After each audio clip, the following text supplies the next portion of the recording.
Alright everyone, this is going to be a short explainer video on British parliamentary debate, with the intended audience being friends and relatives of people who do British parliamentary debate so that they can watch the rounds that their family member or friend is in without being completely and totally confused. So obviously if you are actually going to do British parliamentary debate, you need to know a lot more than this, but this is just going to give the bare bones sort of framework and structure of the debate so that you can watch it and understand what's going on. First, let's start with the motion. So the motion is basically what the topic of the round is, and it's usually framed or it's usually written as this house would do blank, or this house believes blank, or this house prefers blank, or this house regrets. And so this house is it's different in each debate, but it's basically sometimes it's just the people in this room, or sometimes it's this house as maybe the U.S. government. So you're arguing what's in the best interests of that group. So that's just how they're written, and so you'll have a motion, and well, all the teams will have time to prep, and then they'll come to the debate. And so this is when you start to see stuff. This is what it's going to look like. So there's several teams in the debate. The first of these is called opening government, or OG for short. Now, it's not literally the government, right? So sometimes you do have a debate that's about a government, like the US government or some other country's government, but this is not literally the government. This is just the side that is in favor of adopting the motion. So usually the motion is something that maybe isn't actually true in the status quo. It would be a change to that, and so you're arguing over whether or not that change is good. So this is the side, opening government is the side that is in favor of doing that change. Then you have opening opposition, or OO for short, and I think, pretty obviously this is the side that's against adopting that motion. So they are against the proposed motion, and so usually that means they're advocating for the status quo, like what we already have today, or something like that. They're against adopting the motion. All right, so that's all pretty straightforward. So here's where things get a little bit confusing, because these are not actually the only two teams in the round. There's two more, and the first of these is called closing government. And so again, just like the other one, they are in favor. They're in favor of adopting the motion, just like opening government. However, there is a big caveat, and that is that closing government, or CG, cannot use any of the same points that opening government has already used. So they're in favor, but they can't use arguments that have been taken by opening government.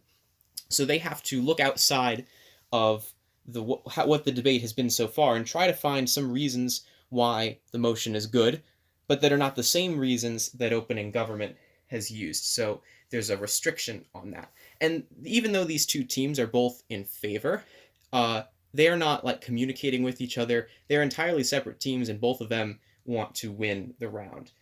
Then we have the last team, which is closing opposition, or CO. And this team has the same caveat. They are also opposed to it, just like opening opposition, but they can't use arguments that opening opposition has already taken. So they are limited to only things that opening opposition did not talk about.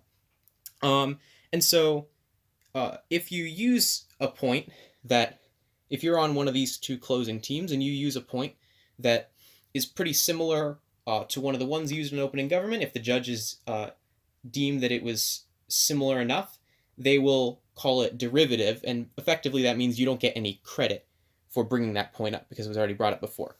Now, what we have these here, there's one other thing that's worth mentioning, is that if you have like a team here, like closing government, they are against both of these two teams, and they are able to argue against things that both of those teams talk about, but they cannot actually directly contradict the team above them.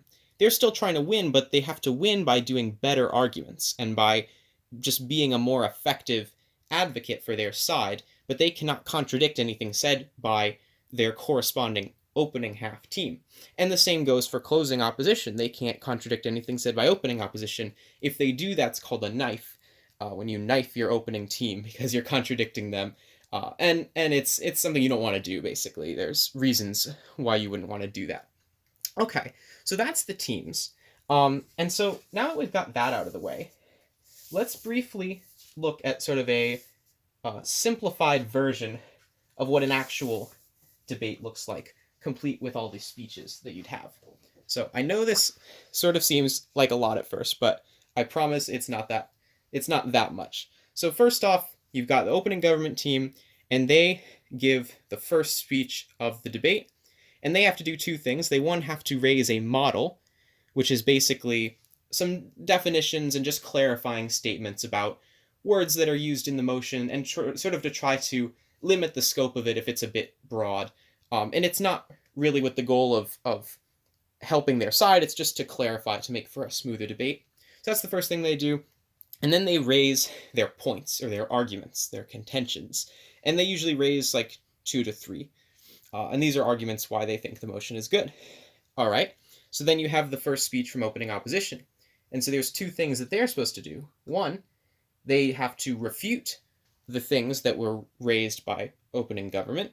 So they're trying to say, look, here's why the arguments that those guys brought are either not true, like they're, ill-constructed arguments, or why their impacts of those arguments don't matter, or why they're sort of outweighed by something else. And then their second thing is to raise their own points as to why they oppose the motion. Okay, so then pretty straightforward. The next speech does something similar, second speech from opening government. They rebuild their own points, so they explain why their points still stand even after the refutation, why the refutation was wrong, and then they go and refute the points that were raised by the opposition, and then of course the same thing happens again for opening opposition's second speech. Okay, so then what happens on closing gov, they have their first speech, and they have to do a couple things. One, they have to refute some of the last stuff that was said by opening opposition, otherwise no one refutes it. And they have to raise something called an extension, which is, it's the same thing as like a point. It's an argument, where they just call it an extension on back half. And it's an argument that usually focuses on some group, and it's something specifically that opening government has not talked about already. So they raise their extension. And then closing opposition raises their own extension, their own argument for why they think it is bad, but one that has not been taken by their opening opposition. And then they also refute the extension that was brought up by closing gov. All right, all that is pretty straightforward. These last two speeches, which if you watch any rounds that I'm in, I tend to do these ones a lot. These are sort of odd speeches because there's a big caveat to both of these speeches, and that is you can't actually raise any new points. So far in all these other speeches, you've been allowed to bring new arguments to the table to some level. And in these, you cannot. So then you might ask, what is the goal of these speeches? What are you actually doing if you're not bringing anything new to the table? Well, so what you're doing is usually what you do is something called weighing, which is basically you're taking the impacts. So you do an argument, and at the end of an argument, you have the impact. What happens as a result of this? And so the job of the closing government, we call them the whip speaker, their goal is to show why the points that they brought in their extension back here are the most important in the round, and they do that by weighing their argument and the impacts of it against the other teams in the round and showing why their argument, their extension, is the most important in the round. And they do that without raising any new points of their own. And then the closing opposition whip speaker does the same thing. And basically the goal of these two speeches is to try to provide for the judge a path to their team winning. They provide a scenario, in which they win, basically, and so it's, if you do it really well, then the judge will basically agree with your speech, your reason for a decision, and then you'll rank high, or you'll win. So those two speeches are sort of hard to wrap your head around, but they do have an impact on the outcome of some rounds. And so then, obviously, that's the whole debate. And so then the judges will go and deliberate, and what they come out with is a ranking. Since there is 4 teams, there's going to be one team that takes first, that was the best in the round, one team that was second to that, so second place, a third place team, and then fourth place, which is the one that effectively loses the round, because all 3 other teams beat them. And so obviously the goal is to rank as high as you can. Um, so that is pretty much it. That is pretty much the basics of British parliamentary. I hope you've enjoyed.